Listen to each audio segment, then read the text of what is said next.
वजह से, तो मैं ऑफलाइन पे जो क्लास ले रहा था उसी को मैं ऑनलाइन कर रहा था, ठीक है, ताकि आप लोग भी देख सको। लेकिन फिर मेरे को ऑफलाइन में टाइम मिला नहीं, तो वो 3-4 ही वीडियो में डाल पाया, उसके बाद डाल ही नहीं पाया।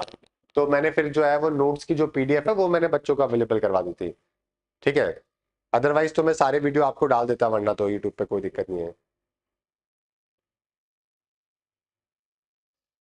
यहाँ ट्रैवल लॉगर पंकज का महाराष्ट्र स्टेट में सिलेक्शन हो गया है। Okay, congratulation. चलो, बहुत अच्छी बात है। ठीक है, तो यहाँ पे एक आर्टिकल है जो कि तमिलनाडु के एजुकेशन सिस्टम को लेकर है, इसके बारे में बात करेंगे। तमिलनाडु के अंदर है ना अभी स्टालिन और साथ में सेंट्रल गवर्नमेंट के बीच में काफी टाइम से जो है वो तनातनी चल रही है, बिकॉज ऑफ द रीजन कि तमिलनाडु की जो एजुकेशन फंडिंग है ना वो किसके ऊपर है, होल्ड के ऊपर है। कारण क्या है कि अभी एनईपी 2020 जो है वो लागू नहीं कर रहे हैं, इसके वजह से जो भी पैसा था वो पूरा रुका हुआ है। देखो, समग्र शिक्षा अभियान ये एक अभियान है जिसके तहत आपको 12th तक की जो स्कूल एजुकेशन है उसके अंदर सेंट्रल गवर्नमेंट स्टेट गवर्नमेंट को पैसा देता है, फंडिंग करता है। अभी क्या हुआ था कि सेंट्रल गवर्नमेंट ने एक शर्त रखी हुई थी कि आप एनईपी 2020 जो है आपको इंप्लीमेंट करनी पड़ेगी, हमें हमारे साथ एमओयू साइन करना पड़ेगा, उसी के बाद ये पैसा है जो कि हम लोग रिलीज करेंगे। तमिलनाडु ने एनईपी 2020 में बहुत जबरदस्त है, एनईपी 2020 हम लोग कई बार बात करते हैं, बहुत ही अच्छी पॉलिसी है ना। लेकिन प्रॉब्लम क्या है कि तमिलनाडु को एक उसके अंदर इश्यू है जिसके अंदर 3 लैंग्वेज फॉर्मूला के बारे में बात करी गई है। 3 लैंग्वेज फॉर्मूला के अंदर ये बोला गया है कि आपको 3 लैंग्वेज के ऊपर फोकस करना है, एक तो आपकी लोकल, दूसरी है इंग्लिश और तीसरी है हिंदी। अब तमिलनाडु ये बोलता है कि हम लोग 2 लैंग्वेज फॉर्मूला ही अपनाएंगे, हिंदी को हम लोग जो है वो यहाँ पे प्रमोट नहीं करेंगे, ठीक है। आपको मालूम है एंटी हिंदी लैंग्वेज सेंटिमेंट जो है वो 20th सेंचुरी के तमिलनाडु के अंदर बहुत ज्यादा फेमस है। इसके वजह से काफी ज्यादा वहां पे वोट बैंक को लेकर और काफी पॉलिसी मेकिंग को लेकर भी हमेशा से मुद्दा रहता है वहां पे। इसी वजह से वो चाहते हैं कि 2 लैंग्वेज फॉर्मूला, सेंट्रल गवर्नमेंट चाहती है 3 लैंग्वेज फॉर्मूला।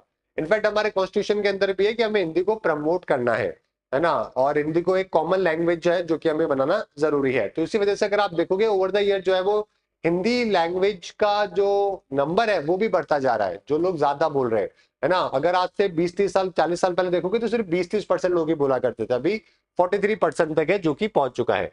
तो यहाँ पे अगर समग्र शिक्षा अभियान एक इंटीग्रेटेड सेंट्रली स्पॉन्सर्ड स्कीम है जो कि नर्सरी से लेकर 12th तक है।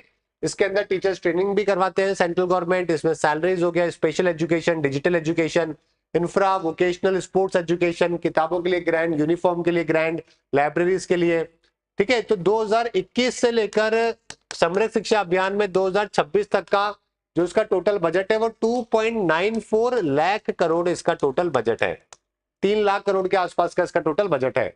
और तमिलनाडु को जो इसमें से मिलना था वो 3586 3,500 करोड़ के आसपास जो है वो तमिलनाडु का शेयर है जो कि इसके अंदर था, ठीक है, समझ गए। और इसमें जो पैसा लगता है ना वो भी ऐसा नहीं होता कि पूरा सेंट्रल गवर्नमेंट ही लगाएगा, 60:40 होता है इसके अंदर, 60% सेंट्रल गवर्नमेंट और 40% स्टेट गवर्नमेंट है जो कि एलोकेशन में खर्चा करती है।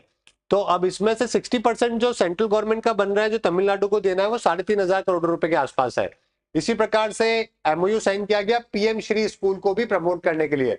जो भी स्कूल है आपके, केवी है या फिर नवोदय स्कूल्स है या फिर जो भी सरकारी स्कूल्स है ना, जो तो ठीक ठाक है, उन सबको पीएम श्री में कन्वर्ट किया गया है। पीएम श्री के अंदर स्कूल को और मॉडर्नाइज करने के लिए बात की जा रही है, ठीक है। PM school for rising India ये इसका पूरा नाम है, पीएम श्री। इसी स्कीम के अंदर 2022 से 2027 के बीच की ये स्कीम है, 5 साल के लिए।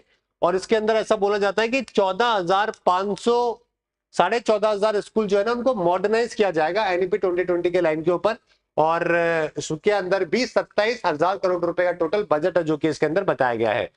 तमिलनाडु गवर्नमेंट अभी तक 10 बार लेटर है जो कि सेंट्रल गवर्नमेंट को भेज चुकी है अपना पैसा लेने के लिए, लेकिन अभी तक जो है वो किसी प्रकार से कुछ भी एमओयू साइन हुए बिना, एनईपी के इंप्लीमेंट हुए बिना सेंट्रल गवर्नमेंट पैसा ट्रांसफर करने को रेडी नहीं है, ठीक है। ये एक बहुत बड़ा मुद्दा है जो कि यहाँ पे चल रहा है। ऑलराइट, चलिए ठीक है, समग्र शिक्षा अभियान के बारे में हम लोग बात कर चुके हैं। ये पेपर में पूछते हैं कि क्या रेशो है जो कि इसके अंदर स्टेट और सेंटर का होता है ना।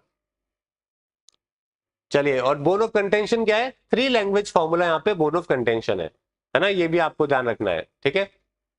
चलिए, और एजुकेशन की बात करें कि एजुकेशन सब्जेक्ट किसका है, तो दोनों का ही सब्जेक्ट है एजुकेशन। पहले तो आपको मालूम है स्टेट का सब्जेक्ट था, लेकिन 42 कॉन्स्टिट्यूशन अमेंडमेंट एक्ट 1976 लाने के बाद में जो है ना education, forestry, wild life, administration of justice, ठीक है, और एक लास्ट आपका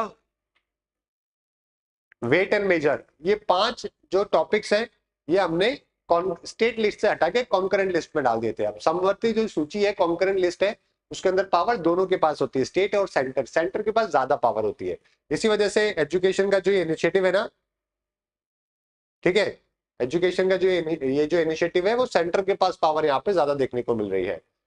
ऑलराइट, आगे बात करते हैं यहाँ पे क्वेश्चन कैसा बन सकता है, disagreement between Tamil Nadu and central government regarding